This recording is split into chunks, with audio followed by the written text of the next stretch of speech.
Hoy, viernes 9 de septiembre, continuamos el estudio de un filósofo mira al mundo en su página interior 39, externa 43, en el párrafo La naturaleza. Hay una beatitud y un poder más allá de nosotros mismos que vienen en ayuda de aquellos que están preparados para recibirlos. Volvámonos hacia aquella grande fuente de las cuales emanan incesantemente la fortaleza y la inspiración para todos los que, olvidando el yo, están resueltos a aprender y a compartir sin reservas. Continúa entonces el señor Sri Ram. La naturaleza del hombre es compleja. Ahora fíjense, pero de una complejidad que puede reducirse a una simplicidad divina. Esta frase sola está llena de un significado tan profundo y tan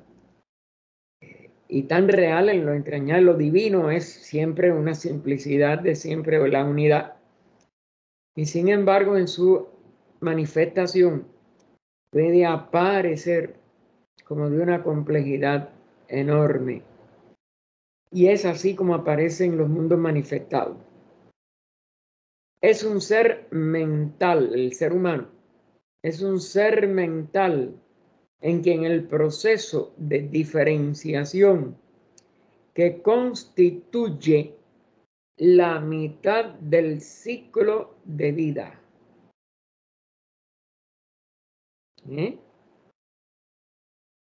Este proceso, a la mitad del ciclo de toda una evolución humana, tiene esta expresión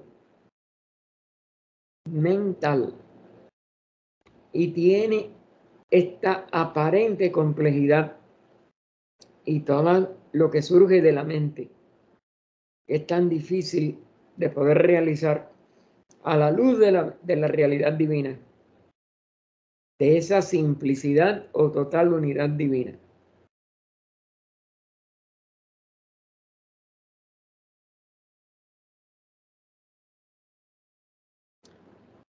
Y continúa, ¿no? Porque esto no, nada más que fue, le hice eso por la importancia de poder comprender esto. Es un ser mental en quien el proceso de diferenciación que constituye la mitad del ciclo de vida proveniente de un conocimiento de lo particular, esa es la diferencia, la mente va a lo particular, que va en aumento, debe completarse en la segunda mitad del ciclo con un proceso de síntesis para poder volver a la unidad, a la simplicidad divina, que constituye la otra mitad del ciclo, que revela las unidades o significados puestos de manifiesto por las formas particulares. Otro de los aspectos del Maya. La forma en el fondo es totalmente mayábica. Y su aparente complejidad es totalmente también mayábica porque sigue siendo la misma unidad. Y por tanto la síntesis es lo único que puede completar el ciclo para poder dejar tanto en la expresión de la misma vida de cada ser, de cada, vamos a decir, aspecto manifestado de esa humanidad, de ese ciclo, en su segundo aspecto tiene que volver a la unidad, conscientemente. Tiene que autorrealizarse como esa unidad. Y por tanto, no va a quedar nada de realidad en cuanto a forma. Nada más que va a tener la realidad de la conciencia que retorna o que se da cuenta de sí misma, porque no retorna, nunca ha salido ni nunca ha abandonado la unidad, pero durante la mitad del ciclo parece que lo ha abandonado. Parece que la simplicidad divina no es la realidad y sin embargo sigue siendo la única realidad, la totalidad de todo. La complejidad crece con el solo desarrollo mental, o más bien con el desarrollo de la mente de deseos. Aquí está la clave. No es mente pura, no es mente como una expresión cabal de ese espíritu, sino que está mezclada con otra deformación, con otra apariencia de esa simplicidad divina que nada más que es la voluntad divina. Pero que en estos reflejos en los mundos inferiores adquiere la aparente forma mayábica de los deseos. Y son los que nos arrastran constantemente mientras estamos sin poder ejecutar el retorno a nosotros mismos y a nuestra simplicidad divina y permanecemos absortos o entretenidos, como dijera la ciencia de yoga en cuanto a Viksepa, en una aparente multiplicidad con formas, con separaciones y todo hecho nada más que es parte del maya de los deseos, no la expresión de la voluntad divina en su integridad. Y ahora dice, ese desarrollo de la mente de deseo que se mueve, la mente es la que se mueve a través del deseo, es decir, arrastrada por los deseos, como un ser de la sombra, en el laberinto de las estructuras del pensamiento, nacidas de las sensaciones del deseo.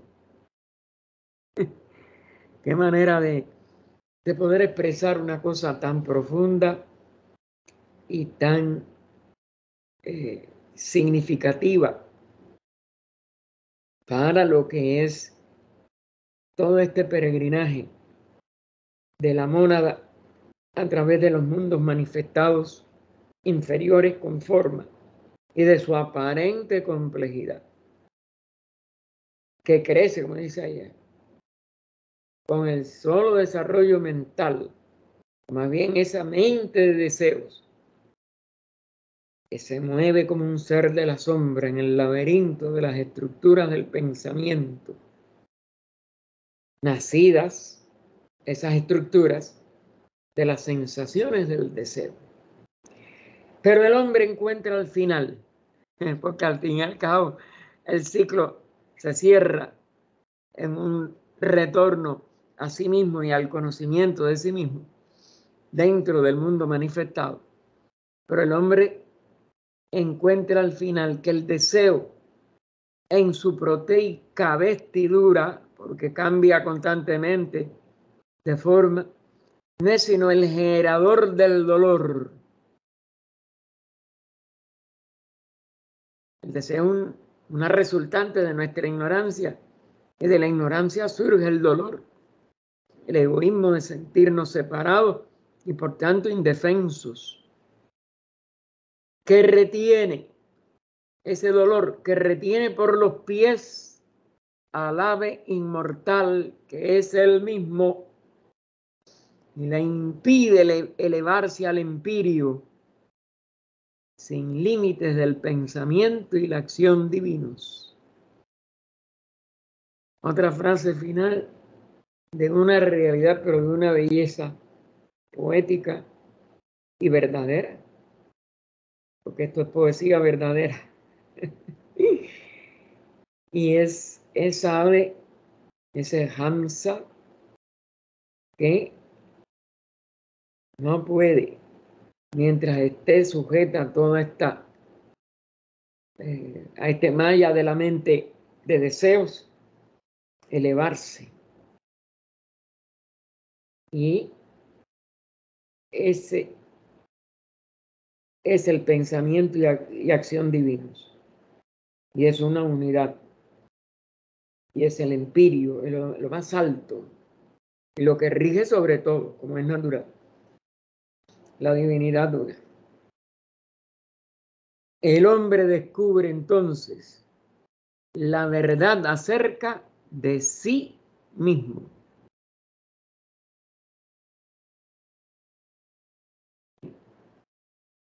No es nada que sea nuevo, es él mismo. Pero él ha perdido esa total conciencia unitaria. Y entonces tiene que volverla a realizar desde el conocimiento de sí mismo en el arco de retorno, en el res, rea,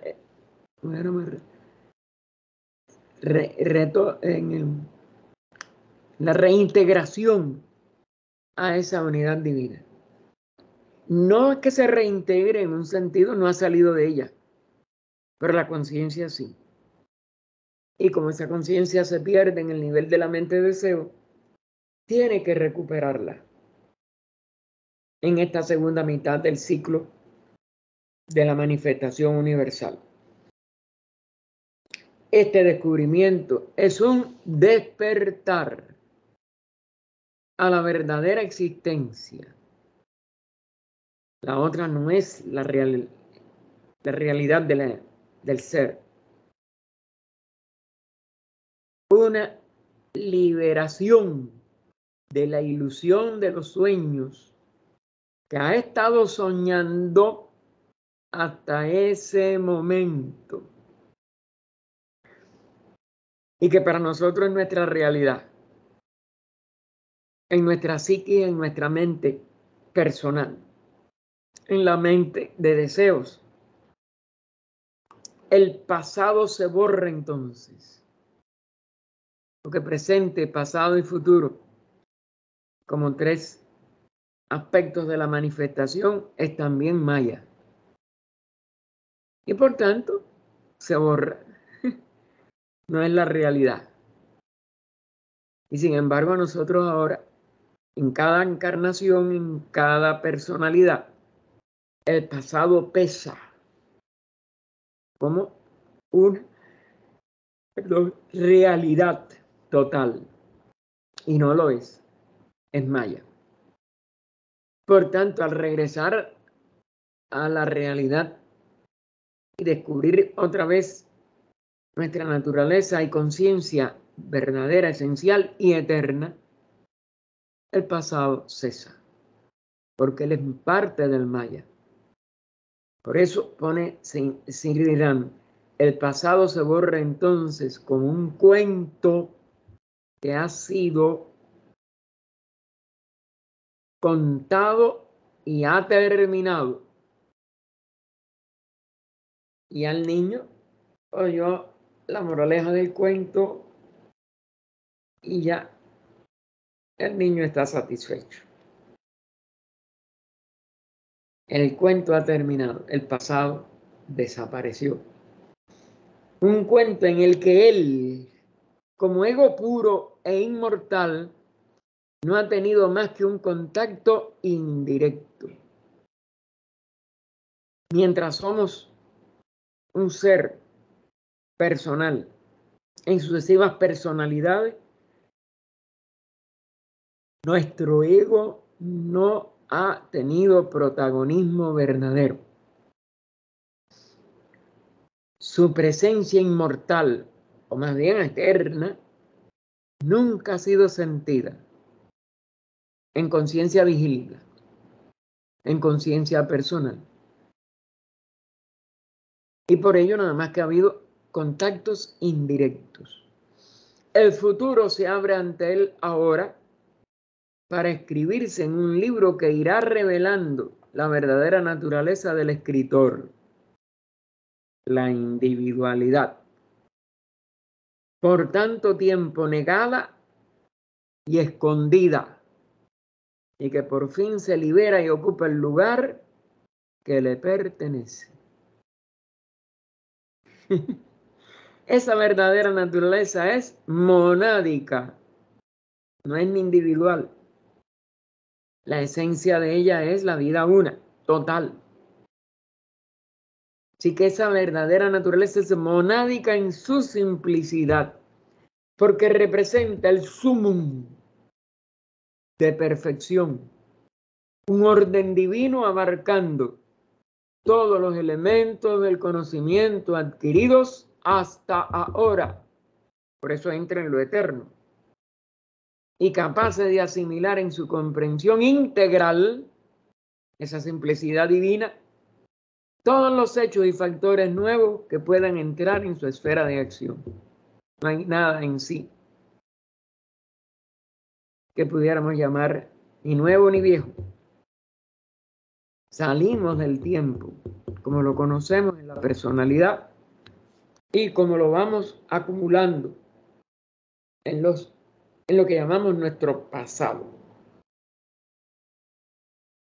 Fíjense la forma tan extraordinaria en que el señor Sri Ram, quiero decir doctor, que el señor Sri Ram, pues nos lleva a este resumen de la evolución que llamamos humana, de la realidad de lo divino, que es lo único real en nosotros, y todo lo,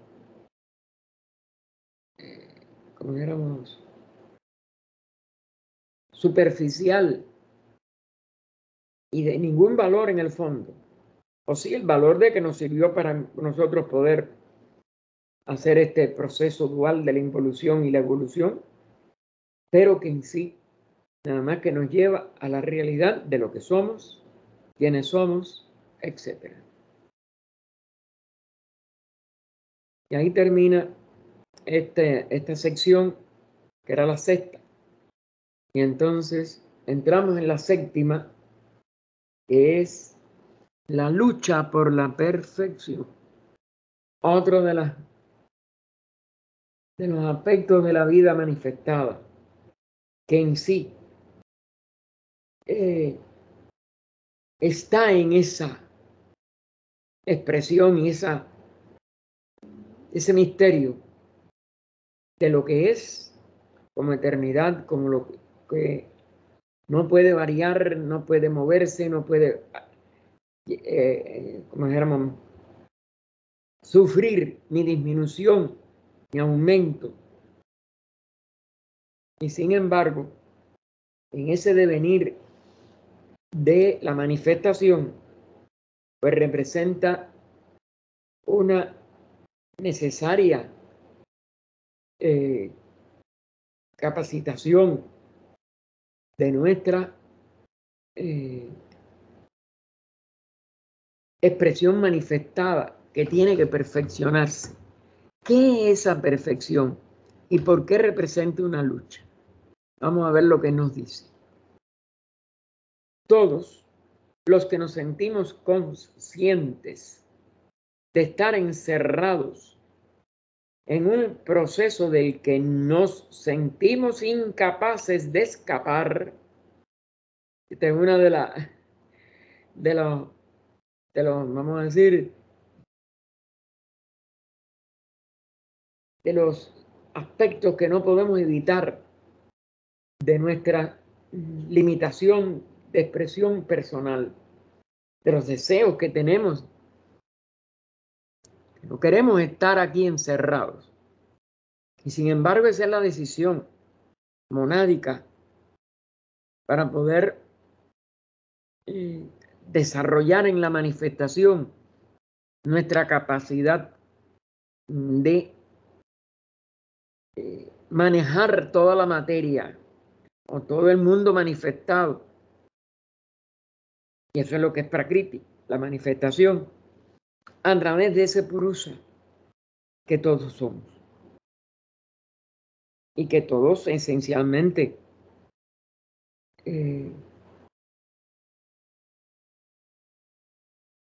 estamos enfrascados en que pueda expresarse con total maestría en Prakriti. Pero, mientras tanto, esa conciencia que podemos expresar en este nivel inferior nos hace sentirnos encerrados. Y hasta cierto punto de verdad estamos encerrados en una individualidad que se refleja en una personalidad. Y eso es un ciclo de necesidad. Y aparece como que nos encierra. Y como queremos no estar encerrados, parece inútil tratar de escapar. Y eso es lo que entonces puede, como dijéramos,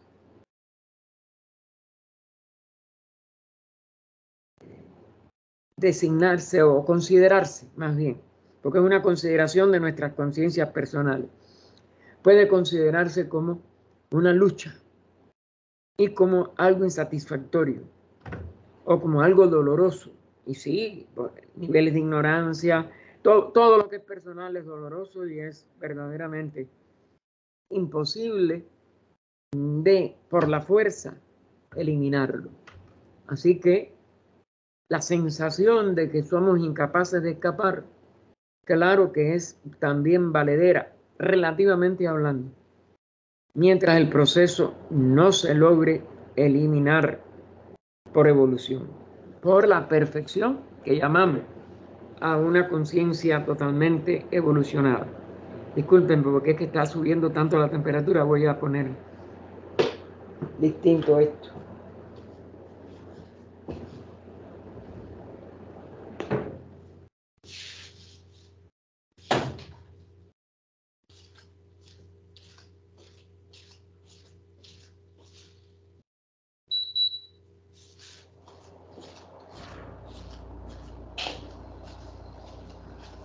Disculpen, porque es que hoy había amanecido nublado y no había subido tanto la temperatura, pero ahora hay un sol que raja las piedras otra vez. Cosa rara. Y se dice que mañana puede ser que nos alcancen algunas lluvias de la tormenta esa del Pacífico que afectó Baja California y México. Parte de México y Baja California. Creo que hasta ahora es lo que han afectado. Bien, entonces, esto, aunque sea difícil poner en palabra y parece que no tenga, o nos parece a veces que no tiene salida, pues, y nos lleva a ese estado de incapacidad. Todo esto es parte del plan de evolución y es parte de la sabiduría con la que nosotros tenemos que llegar a poder descubrir el porqué de ello y que no hay que luchar, que en el fondo la perfección es un estado que ya es, pero que lo que aprendemos a manifestarlo. Y entonces continúa, que está constituido ese proceso, que nos sentimos incapaces de escapar de él.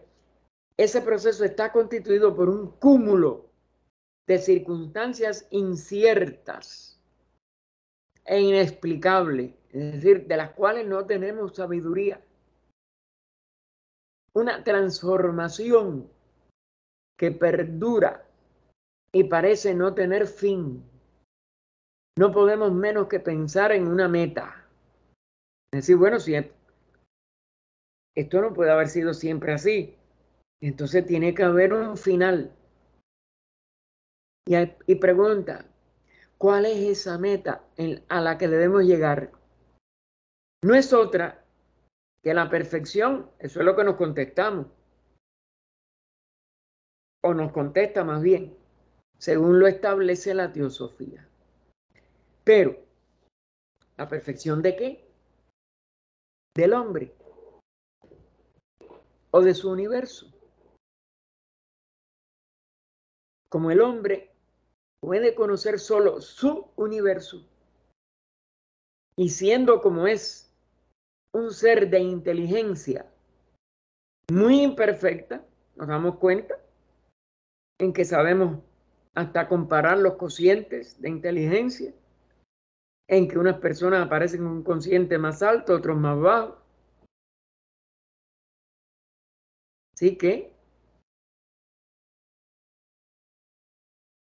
su inteligencia es muy imperfecta. Su universo no puede ser sino una pequeña parte del todo. Es decir, una parte del universo divino. Como podemos concebirlo, aquí es donde está ya parte de nuestra limitación, que está hasta cierto punto comprendida al menos en una dimensión, claro, una dimensión que no es la más correcta ni es la más amplia y abarcante, de que cada uno tiene una inteligencia imperfecta. O más bien manifestamos una inteligencia muy imperfecta. La propia palabra universo implica la existencia de una unidad, que por sí sola justificará ese término. Pero claro, si vamos a la verdadera, como si dijéramos, etimología, porque universo es una palabra compuesta, y podemos decir es la unidad diversa o la unidad que aparece como diversa, o es que es diversa y sin embargo a la vez es unidad. ¿Ven cuántas preguntas pueden salir nada más de la etimología de universo? Y entonces nos pregunta o se pregunta también el mismo señor Cirrán para que nos la hagamos a nosotros. ¿Es esa unidad Dios o se refiere al hombre o entre ambos? Es decir, la unidad nada más que Dios, lo diverso se refiere al hombre, lo uno se refiere al hombre o entre ambos. Es decir, Dios y el hombre son a la vez esencialmente una unidad que aparece como diversa. Si los consideramos a ambos en nuestras mentes, ya sea de una manera consciente o inconsciente, este es otro de los desafíos que ya ha habido suficiente investigación para que nos demos cuenta de que la mente, ya sea nuestra, ya sea de esa unidad de todo que llamamos Dios, abarca, sobre todo, eso sí que sabemos en nosotros, en el ser humano, que tiene una mente consciente y una subconsciente o inconsciente, porque hay los dos niveles, sub y in. Y sabemos que la psicología ha descubierto algunas cosas, pero otras siguen teniendo una serie de signos de interrogación bastante imposibles de calcular y de poder contestar sin una interrogación a una pregunta. Tiene respuesta, la podemos llegar nosotros en cierto aspecto de lógica, de una lógica básica. Si nos sabemos hacer la pregunta, perdón, debemos de tener también alguna posibilidad, al menos, de que haya una respuesta y de que podamos encontrarla por nosotros mismos. Fíjense que todo esto en nuestro nivel actual de evolución sigue siendo eso, un signo de interrogación. Nadie tiene la respuesta con certeza total. El que la tiene es porque ha alcanzado ese triunfo y ese vencimiento de su propia pregunta, donde puede responderse con certeza esas preguntas o esa pregunta. Si los consideramos a ambos en nuestras mentes, ya sea de una manera consciente o inconsciente, tendremos que el hombre debe ser esencialmente uno con la divinidad. Por lógica, eso es lo más probable, pero lo realizamos como una certeza, como un autodescubrimiento, al menos, obviamente que nosotros, la mayoría, no lo hemos realizado. Aun cuando aquel es una entidad evolucionante y Dios un ser eternamente perfecto. Es decir, partiendo de esa, vamos a decir, posible enunciación lógica, tenemos que dar al menos la posibilidad de que el ser humano, desde el momento en que se hace estas preguntas, pueda ser una entidad evolucionante. Y es nada más que en la divinidad, como concepción de unidad, la que podríamos considerar como eternamente perfecto. Si consideramos al hombre como el centro de nuestros propósitos prácticos, aún así, todos los hombres y mujeres que se diferencian unos de otros de innumerables maneras pueden considerarse como una unidad en un sentido fundamental y, si se quiere, misterioso. Es decir, mientras no seamos capaces de darnos todas las respuestas que esta pregunta o esta serie de preguntas conllevan, e indudablemente, las que no nos podemos contestar, para nosotros es un misterio, o las que no nos podemos contestar. Y este es otro hecho también, que no es capaz de responderse totalmente ningún ser humano promedio en el promedio actual de evolución. Parecemos considerarnos y ser posible por muchas características que cada uno de nosotros tiene un nivel de unidad,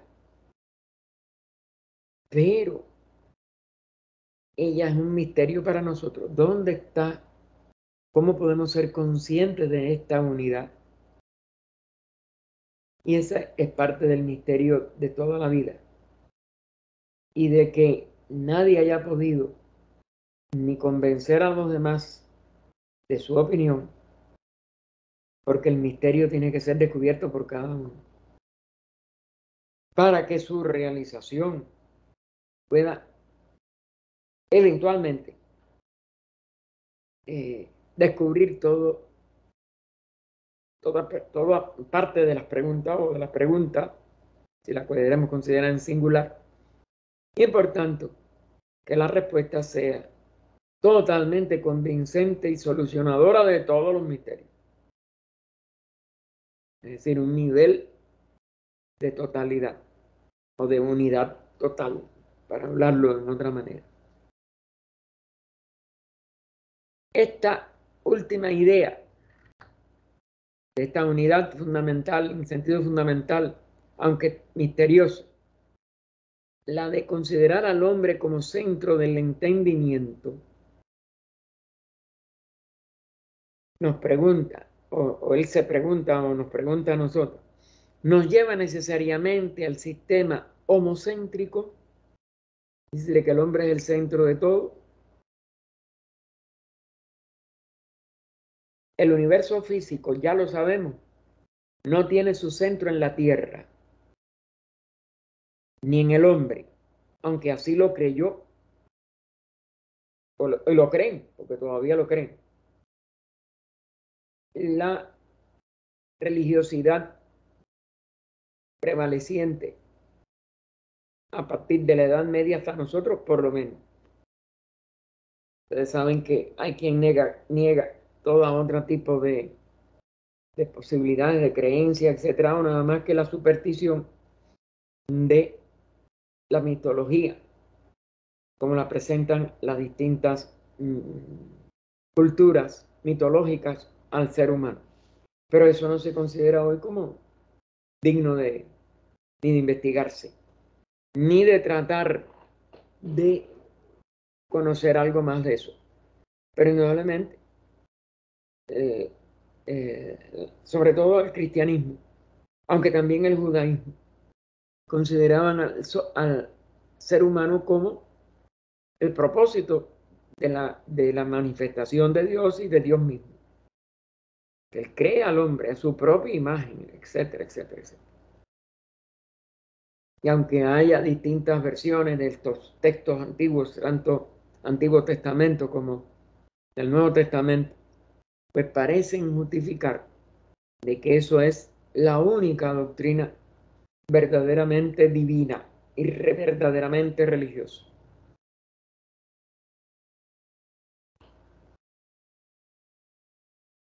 Y claro, la ciencia se encargó, por eso vino tanto materialismo también, por querer totalizar un conocimiento bastante limitado, pero indudablemente con cierta cantidad de precisión científica hasta donde la ciencia alcanzaba. En aquellos momentos se dio cuenta de que nosotros somos un sistema de soles, planetas, etcétera, es decir, el espacio, y que no hay un centro conocido, ni mucho menos de que el ser humano, como estamos, somos conscientes que estamos viviendo en la Tierra, no nos damos cuenta de sus mallas tampoco, pero bueno, lo consideramos como una realidad, pero no somos el centro del universo, al menos hasta ahora. Y las distintas sondas espaciales, etcétera, etcétera, los telescopios ahora más modernos, etcétera, no nos dan que seamos el centro del universo. Pero es que entonces nada más que somos las únicas criaturas que vivimos. Otra cosa que no ha podido comprobar fehacientemente, científicamente, la ciencia hasta hoy. Tiene nada más que suposiciones, unas tendientes a que deben de haber vida en otro lugar, otras que no la han comprobado porque no es la misma vida, con las mismas características, con las mismas condiciones que conocemos la nuestra. Y esa es otra de las cosas que, como es natural, representan la vanidad del conocimiento científico actual y de la mente humana actual. Si nos guiamos por la analogía, recuerden que analogía y correspondencia es una de las dos leyes que la teosofía y los instructores de la teosofía que más altos hemos tenido conocimiento, su existencia, los maestros de sabiduría, plantean que es una ley fundamental junto con la correspondencia. Analogía, no igualdad, pero sí correspondencia como complemento de lo que es esta ley de la manifestación, en que no hay igualdad, pero sí analogías y correspondencia, sobre todo en cuanto a dimensiones, tamaños y envergadura de lo que estudiemos.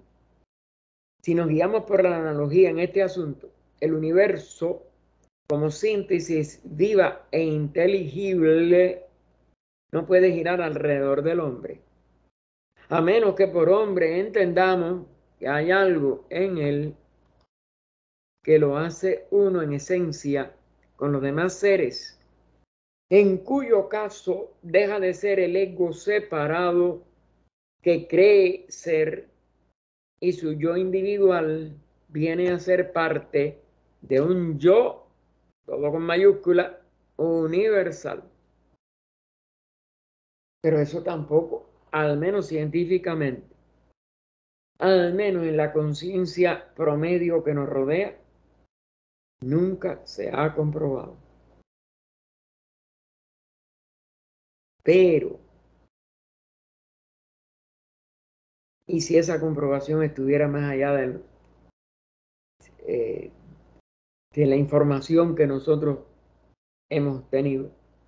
Eso es parte de lo que se plantea en las enseñanzas de las cartas de los Mahatmas y en las afirmaciones, sobre todo de la doctrina secreta y otras obras. Sí existe ese yo universal, cada yo individual o ego aparentemente separado es integrante, parte o, o copartícipe de ese yo universal. Y eso sí hay enseñanzas que nos prometen.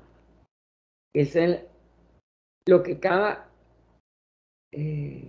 expresión de vida conciencia descubrirá por sí mismo en un momento dado. Es decir, sí hay instrucciones, sí hay enseñanzas con respecto a eso. Y el ser humano lo que tiene es que decidirse a comprobarlo, porque no hace nada con negarlo, porque no tienen derecho a negar lo que no ha investigado. Y eso también es algo de la lógica, de que estas enseñanzas se han dado a la humanidad no para creerlas, sino para autodescubrirlas. ¿Qué pasa? Que las condiciones previas que hay que cumplir para que esa investigación sea totalmente válida no son fácilmente educibles por el promedio de los seres humanos al presente. Y especialmente cada uno de nosotros que hemos estudiado estas enseñanzas, nos percatamos de ello. Y si somos serios, no podemos ni afirmar ni negar como convencidos o como fanáticos, sino tenemos que aceptar el reto de que solamente cumpliendo las condiciones que se nos explican y se nos razonan y se nos amplían hasta donde nosotros querramos que se nos amplíen, son fundamentales y esenciales para lo que en algunos teósofos, sobre todo en Lester Smith, que fue uno de los grandes teósofos científicos de mediados del siglo pasado y uno de los descubridores, principios de mediados, creo, hasta, no me acuerdo, hasta el año que él vivió. Fue uno de los descubridores de la vitamina B12. Es decir, que no fue un científico cualquiera, un científico connotado. Y él tiene un libro que se llama Nuestra última aventura sobre la muerte física, donde él plantea todo eso. Pero nos pone bien claro, si no sabemos, si no nos decidimos a cumplir las condiciones, no podemos ni afirmar ni negar nada de ello. ¿Por qué? Porque esas condiciones son bien claramente expresadas desde la más remota antigüedad, condiciones fundamentales y imposibles de obviar. Y no es que no sean imposibles de obtener, sino que tenemos que dedicar de verdad la entera totalidad de nuestras capacidades, fuerzas, etcétera, pero no podemos entonces negarla porque nosotros no nos decidamos a cumplirla. Ah, que son difíciles, claro. Y que la mayoría de la gente piensa que son inútiles, ese es el pretexto. Pero no tenemos derecho a decir, no, eso no puede ser. Tenemos que tratar de comprobar si puede o no puede ser. Y tenemos que cumplir esas condiciones antes de decir, no solo son posibles, porque lo han acometido otros seres, sino que esos seres que la han cumplido y la han acometido han corroborado lo que todos los instructores grandes de la humanidad han expresado y han anunciado y han invitado a que nosotros lo hagamos.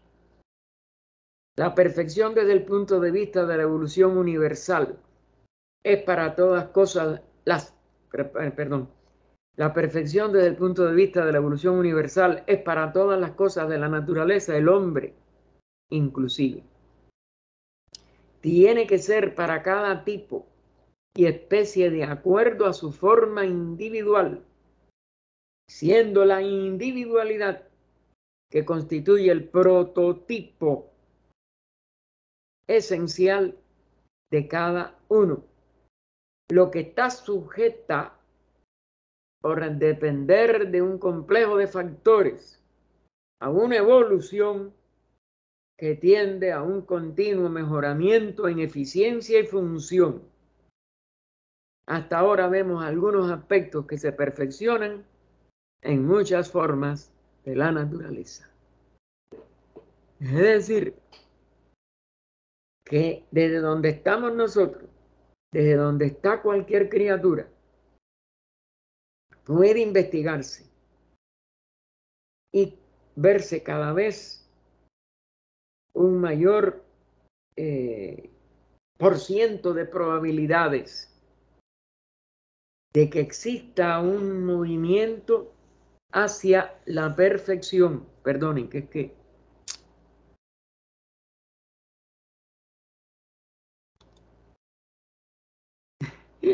disculpen. Y ese movimiento hacia la perfección no es, como dijéramos, fortuito, ni se presenta en algunos y en otros vemos una imposibilidad total de que eso sea algo factible. Por el contrario, es algo que se ve el movimiento de todo en la naturaleza, que hay suficiente investigación científica que ampara, que fundamenta, aunque en detalles haya discrepancias, haya diferencias de opinión, etcétera, pero el cuadro general, ¿a qué ha ido apuntando? A que hay un movimiento, es decir, nada está estático y todo movimiento es vida, pudiéramos añadir. Y hay estos arquetipos o prototipos. Y entonces vemos que marcan ese movimiento y marcan esa expresión de evolución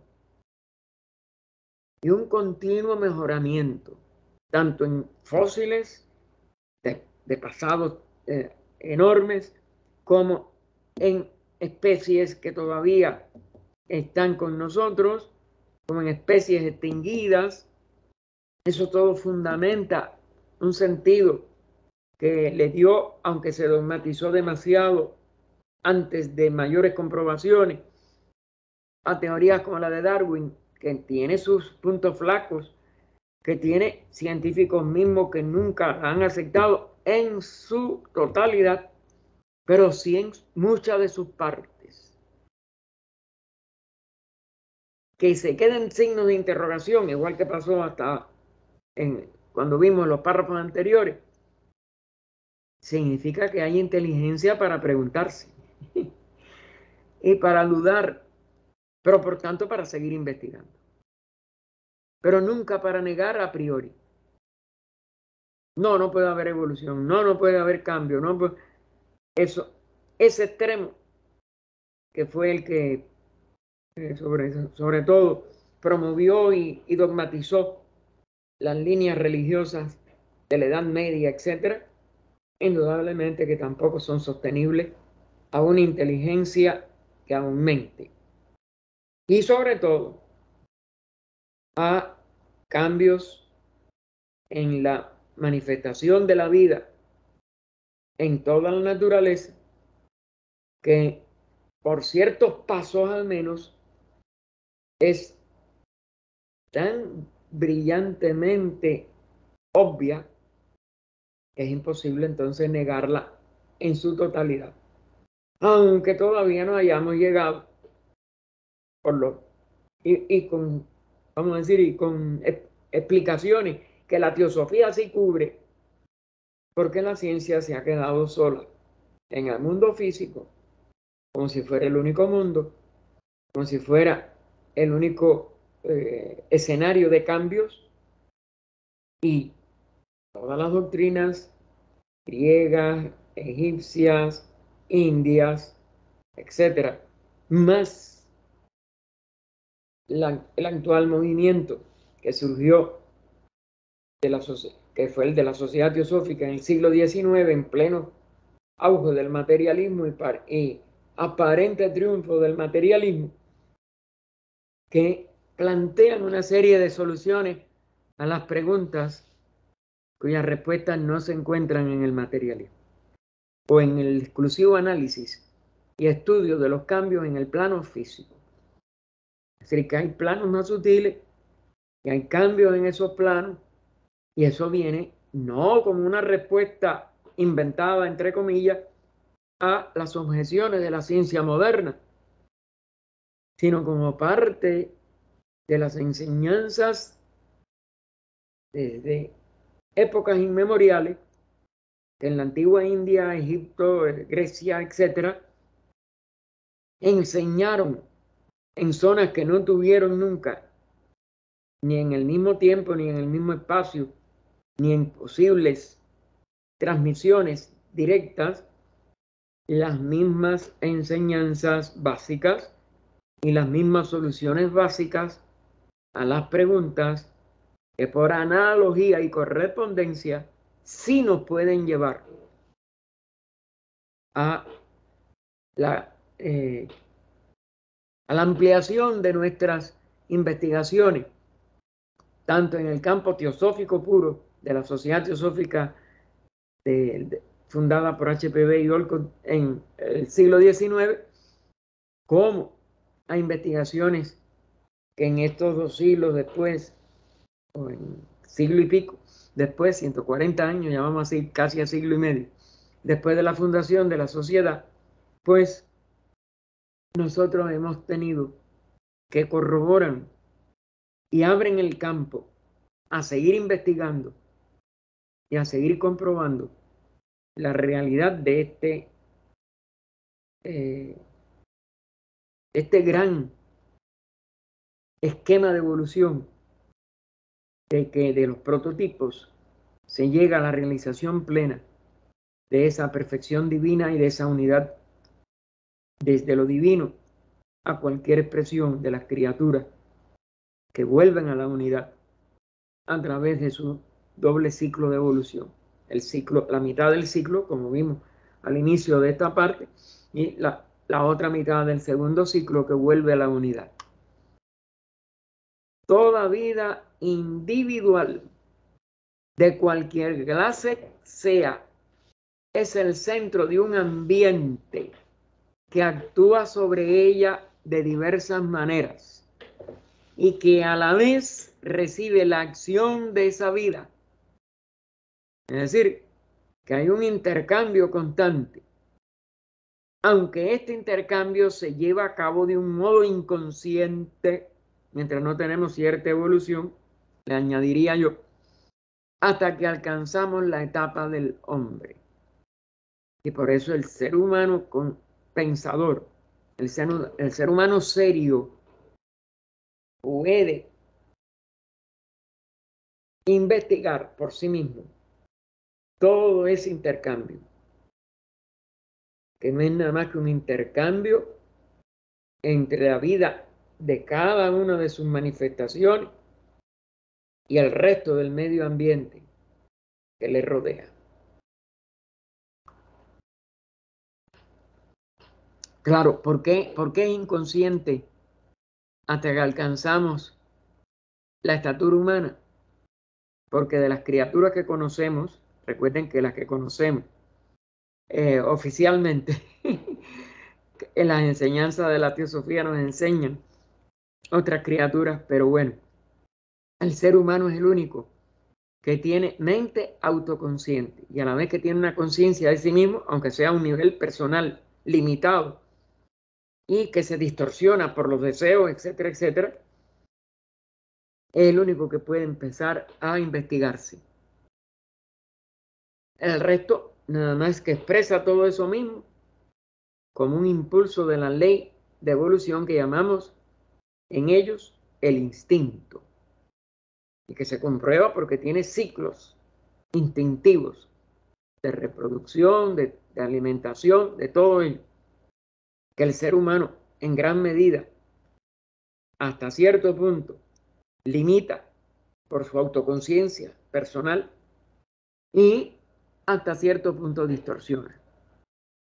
Porque la mente puede hacer muchas cosas muy buenas, pero también puede romper algunas de estas expresiones que el reino animal sobre todo no se interrumpen porque no tienen conciencia de sí mismos, no tienen autoconciencia, sino que su conciencia sigue siendo impulsada por el instinto y ella siempre protege al individuo, a la especie más apta sobre todo, etcétera, etcétera.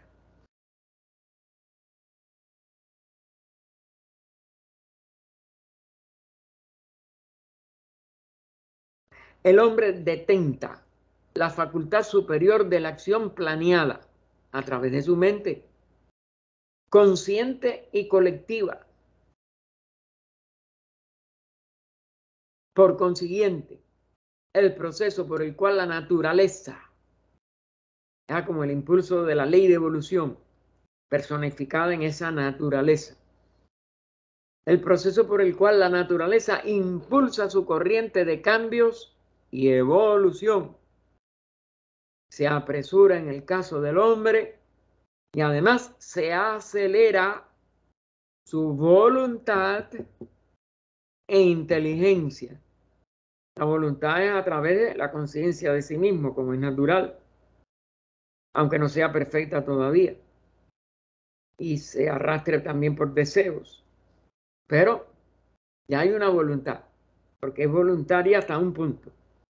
No pura, pura, pura hasta arriba, pero ya es autoconsciente y por tanto hay algo que surge de sí mismo para dar un paso y por tanto para aumentar y hacer más efectiva la expresión de su inteligencia, que influye sobre otras cosas a sus alcances. Es decir, cambiamos mucho nuestro entorno, hemos logrado vida civilizada, no aunque la palabra no sea la más adecuada, pero bueno, una vida donde hemos por nosotros mismos variado gran parte de los recursos de la naturaleza para hacernos una vida más protegida, más cómoda, más lujosa, etcétera, etcétera. Caemos también en esos excesos, pero indudablemente que eso ha sido un resultado de la evolución de la voluntad y la inteligencia humana. Sin ellas no hubiéramos podido hacer todo esto, estaríamos vegetando, igual que tantas especies del reino animal, en la naturaleza, con nada más una respuesta instintiva para mantener nuestra vida. Contando con cualquier fluctuación, aclara entre paréntesis, porque también hay retrocesos, por eso dice fluctuación, no solo, ojalá que hubiera con cualquier cambio hacia adelante, ¿no? Que es lo que debería considerarse evolución, pero bueno, es que tiene que haber eso porque el hombre tiene que llegar no solo a tener autoconciencia, sino usar esa autoconciencia libremente. Es el único agente libre en la naturaleza, según la carta del maestro. Y aunque yo sé que siguen siendo, como si dijéramos,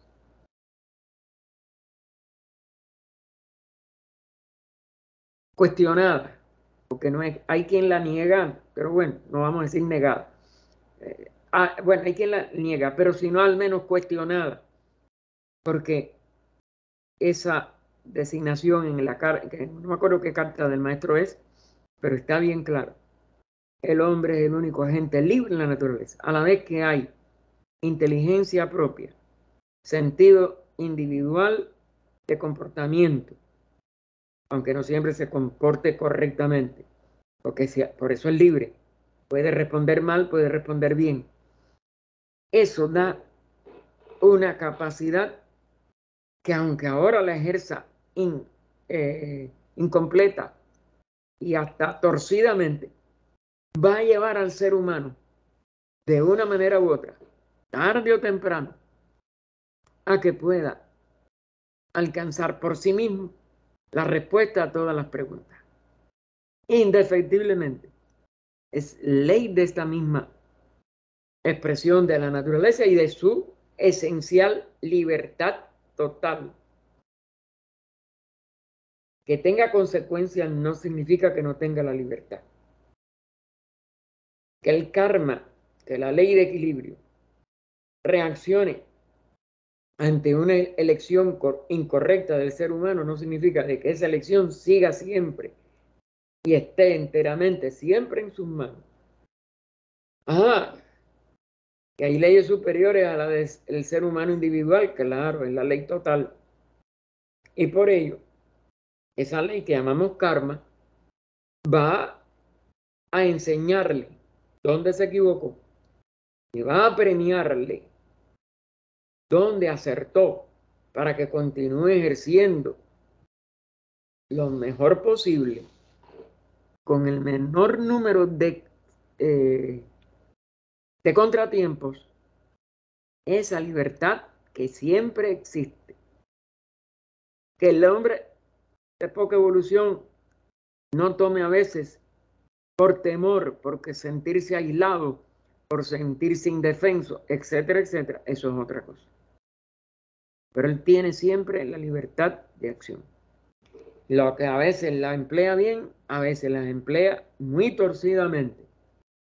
Y el karma, cuando la emplea bien, le facilita que pueda seguirse expresando y elevándose en esa línea, y el karma le troncha, le da dolor como una elección totalmente desacertada o ignorante, aun cuando hubiera visto la posibilidad acertada y por capricho, por lo que sea, pues él se encierra en la violación de las leyes naturales, que es otra cosa. Pero él siempre las puede emplear y él siempre puede decidir cuál usa. Lo único que es la consecuencia le enseña cuando hace la elección acertada que lleva a la expansión de la vida, que es lo que, para lo que él está y para lo que se le ha dado esa facultad. Y cuando lo hace mal hecho, tiene que compensarse su mala elección. Porque en el fondo su inteligencia siempre le dice, no hagas eso, oye, eso hace daño a otro, óyeme, eso. La voz de la conciencia siempre está. Mientras un ser no la, por degradación, no la expulsa de sí mismo. Pero el ser humano sabe, yo lo voy a hacer así, de todas maneras, a mí qué me importa. Bueno, que se la arreglen como pueda. Mentira. El que no se la puede arreglar después como quiera es uno mismo que cometió la falta.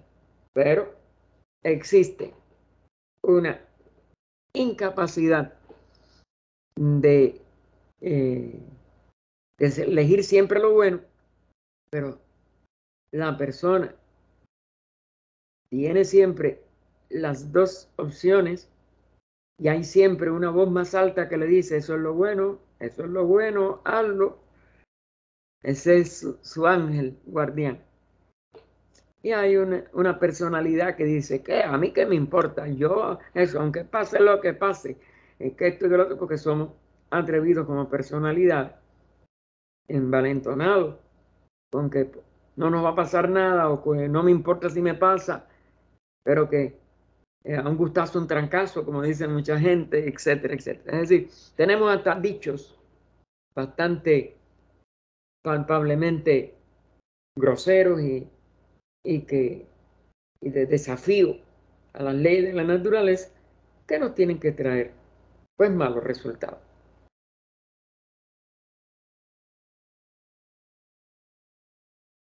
Así que contando con cualquier fluctuación, porque también hay retrocesos, el proceso, empero, tiende siempre hacia un mejor entendimiento entre la vida encerrada en un cuerpo y su medio ambiente.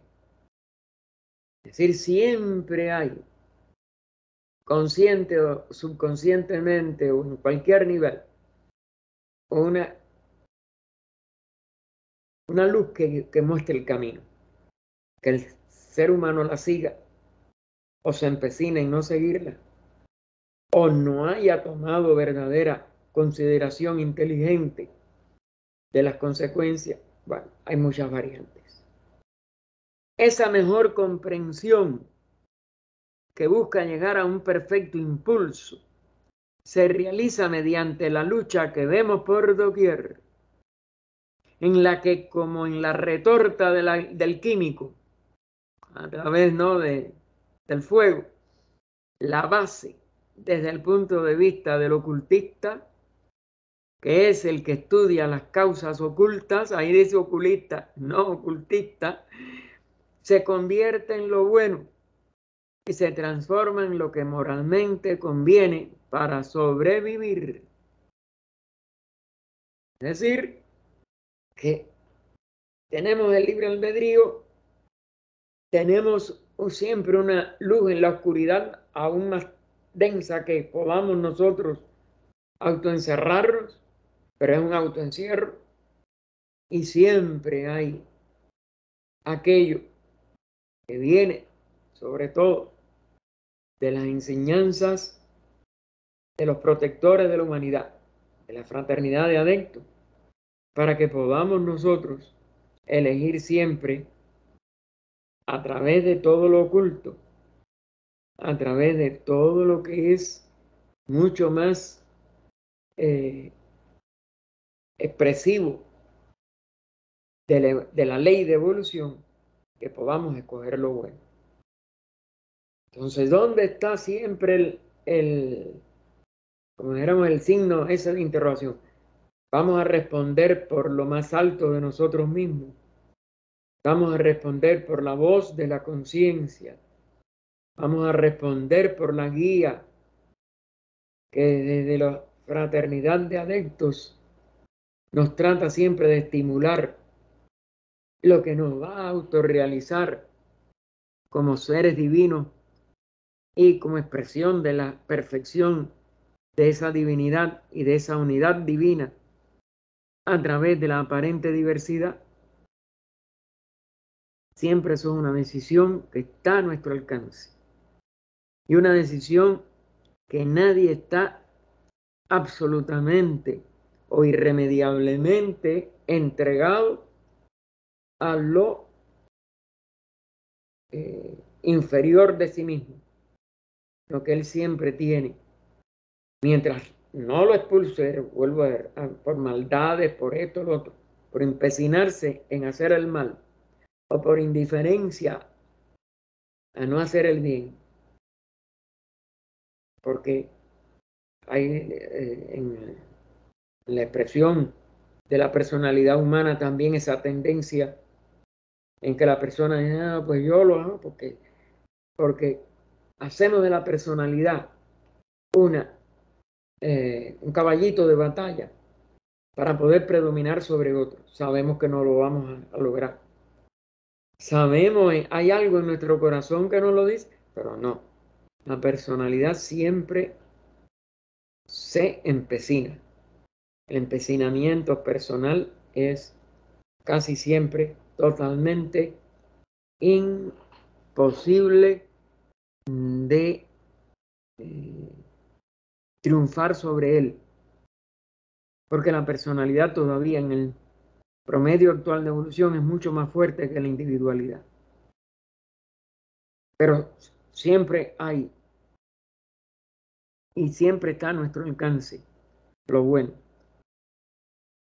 Y siempre hay un impulso hacia lo bueno que no muere mientras uno no le da un portazo. Y por ello, si renunciamos a nuestra vanidad personal, la evolución se adelantaría mucho de cada uno de nosotros. Y por eso está en nuestras manos. La evolución humana está totalmente en nuestras manos.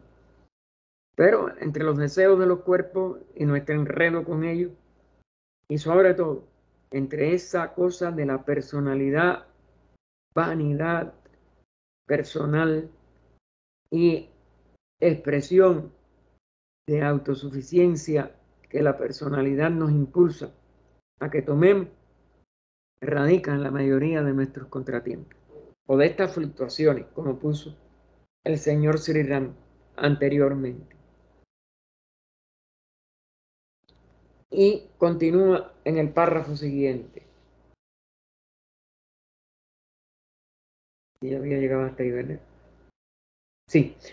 No es una de las menores entre las causas ocultas, este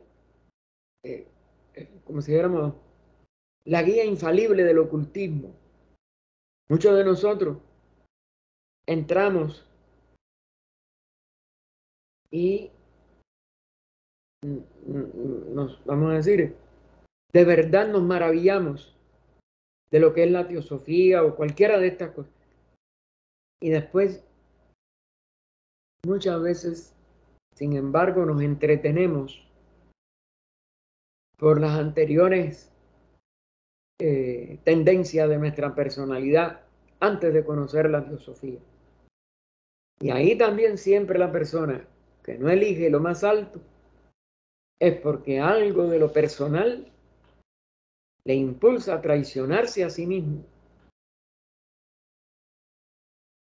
Y es donde se enredan la gente en cosas a veces horribles.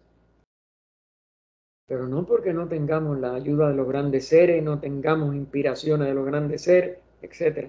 Es porque la personalidad toma la posición de la individualidad. Y allí la mula tumbó a Genaro.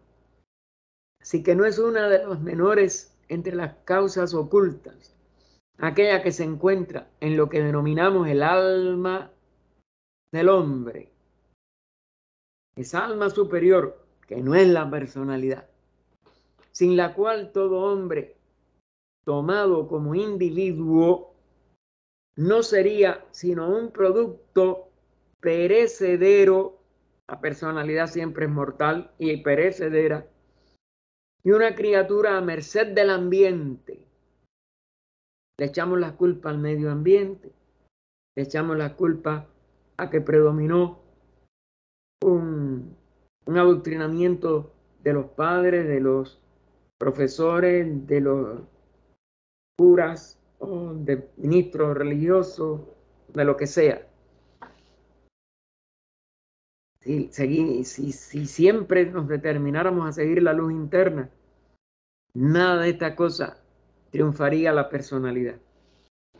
El alma individual está en todos nosotros. Es un alma reencarnante. Y es la voz de la conciencia, hermano. Pero el medio ambiente nos apasiona, nos encandila la vista Y la personalidad hace lo que nos puede dañar enormemente. Pero bueno, esa alma del hombre, ven, no es una de las menores entre las causas ocultas.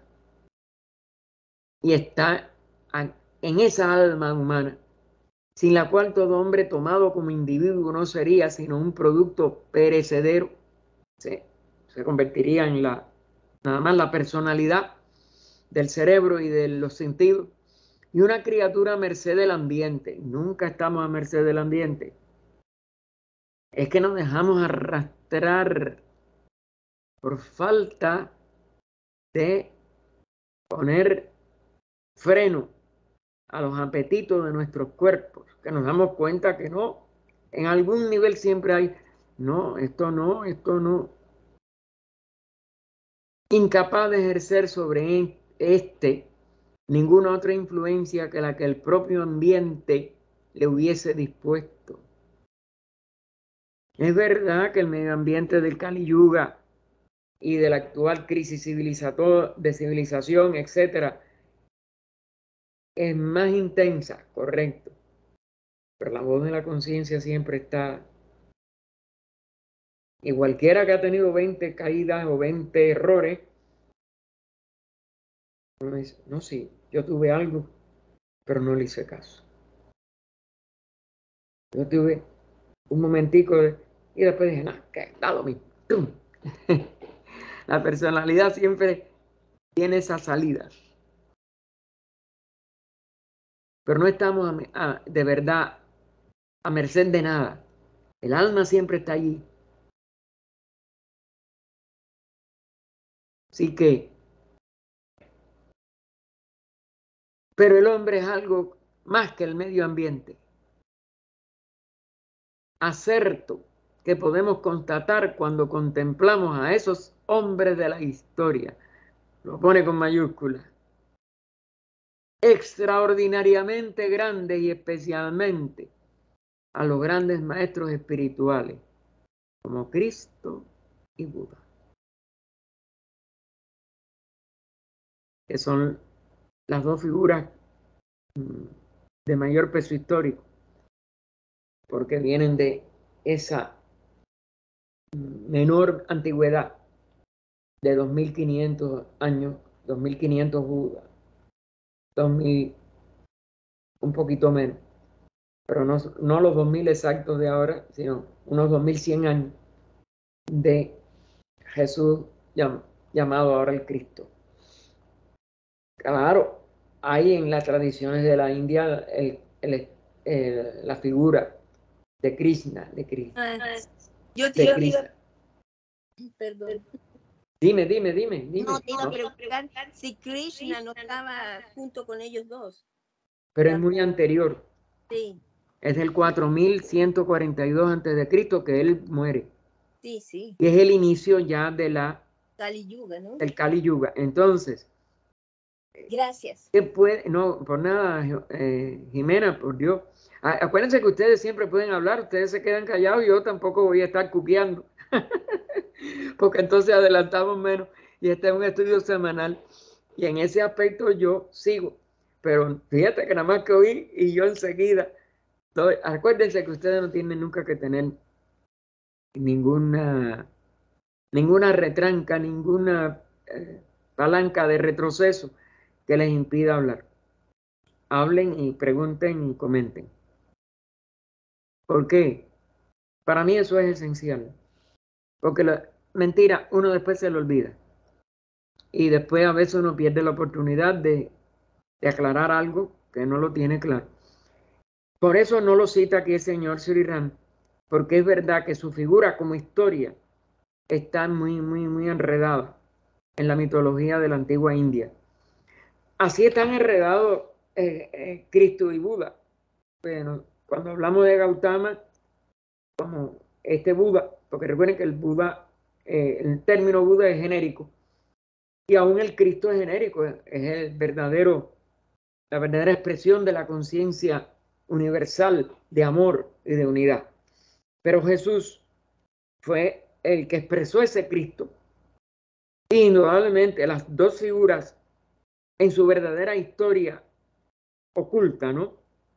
Y profunda, aunque en menor categoría, la distorsión de Gautama, pero ya también tiene una serie de simbolismos. Y la de Jesús no solo fue eso. La de Jesús fue suprimida de la enseñanza de los misterios, de su medio dentro de los esenios, que tampoco lo aceptaron en general.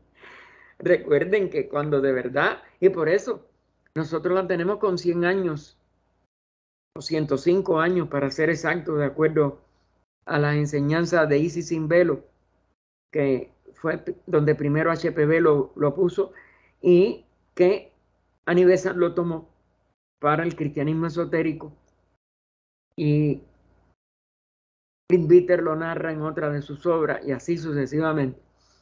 Hay 105 años que dejaron en un, vamos a decir, en un signo de interrogación lo que era histórico y lo que era simbólico. Y aún en Gautama, como es natural, la luz de Asia es una poesía construida, donde hay poesía y alegoría. Y no podemos tomar como que es la biografía histórica. Por eso a ambos se les considera muchas veces tan mitológicos como a Krishna, porque su verdadera historia no se puede publicar, ni podría comprenderse por un mundo tan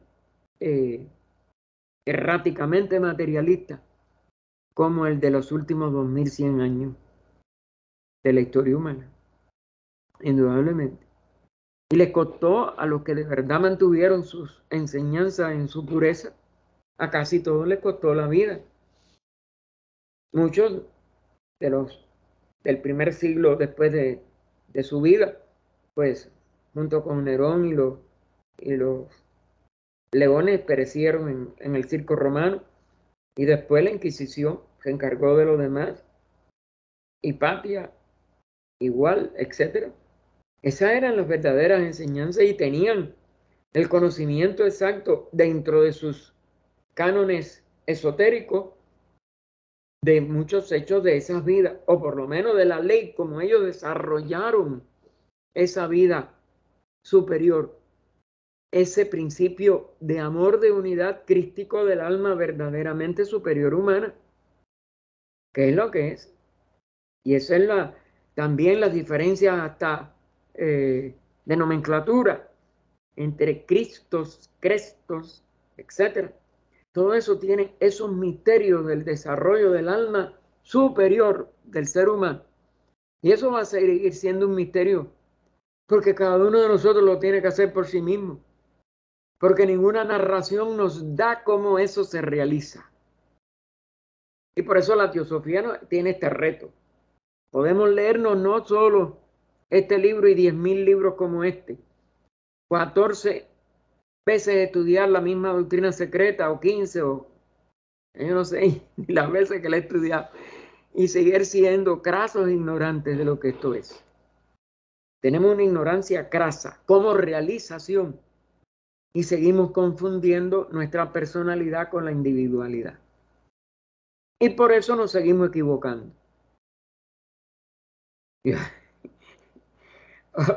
Óiganme, cuando a veces eso mismo, los recuerdos que vienen a uno del pasado, ay, pero qué bruto fui, si esto yo lo tenía claro. En mi conciencia yo no podía seguir esto. Y es lo primero que dije, y es lo primero que hice, y es lo primero que metí la pata. Y es que no aprendemos, ni aunque, como decía Annie Besant, la única virtud que ella se veía era que se había levantado una vez más de todas sus caídas, que habían sido más de 1000. Y es verdad. El hombre es el único animal que tropieza en la misma piedra todas las veces, a veces de su encarnación. Y lamentablemente llegamos a un punto en que ya no sabemos ni cómo levantarnos después de esa caída. Pero bueno, siempre se puede. Y tenemos que hacerlo. Eso sí, como hizo Annie Besant, si no igual que ella, porque ella fue un coloso también el reconocimiento de sus errores y de sus pifias y de su sufrimiento de perder a sus hijos, de todo lo que ella tuvo que pasar. Pero ella se siguió irguiendo y sirvió hasta el final de su vida. Existe en el hombre una capacidad para pensar y actuar. La de pensar siempre tiene una posibilidad de inteligencia. La de actuar ya está más en la personalidad siempre. Y siempre hay que aplicar el verdadero pensar anterior que comprobemos que es como dijéramos, lo que el alma decide o lo que el alma nos aconseja, esa alma inmortal en nosotros, para que el actuar no sea un disparate, como casi siempre nos pasa. Así que existe en el hombre una capacidad para pensar y actuar que, lejos de depender de la influencia de su medio ambiente, y ahí es donde tenemos, ¿qué es lo que está a mi alrededor? Yo voy a seguir eso. Y susceptible de explicación solo por la herencia, es decir, los impulsos que vienen de nuestra naturaleza vehicular. Y la herencia es de los cuerpos, puede dar a ese medio justamente lo que le falta. Es decir, nosotros sí podemos variar ese medio ambiente. Y nosotros sí podemos variar la herencia de los vehículos en ese medio ambiente. Es de una cualidad innata, de un depósito interno, que el hombre extrae las ideas que unifican sus percepciones instantáneas con un valor que no es solo cuantitativo, sino cualitativo. Es decir, no es solo la cantidad de cosas que se nos traten de presentar, sino la calidad de ella. Es del amor. Está en la unidad. Va a promover la unidad y el amor. Y que corporiza en sus obras de cultura esas realizaciones que no pertenecen a una época determinada, sino a todos los tiempos, y marcan el sendero de su progreso ascendente. El de la unidad, el del amor y el del bien, y el de lo único, de ciertas capacidades de la verdadera cultura superior, la intuitiva, la que viene de lo más alto del alma humana. Lo dejamos aquí en la página interna 43. Fíjense, habíamos empezado en la externa 43, que después yo veré cuál es la externa, porque no lo sé. Espérate, sí, no lo sé así. Que es 47, externa, porque cuando empiezo tengo que buscarlo por la total. Y en el párrafo, la exposición.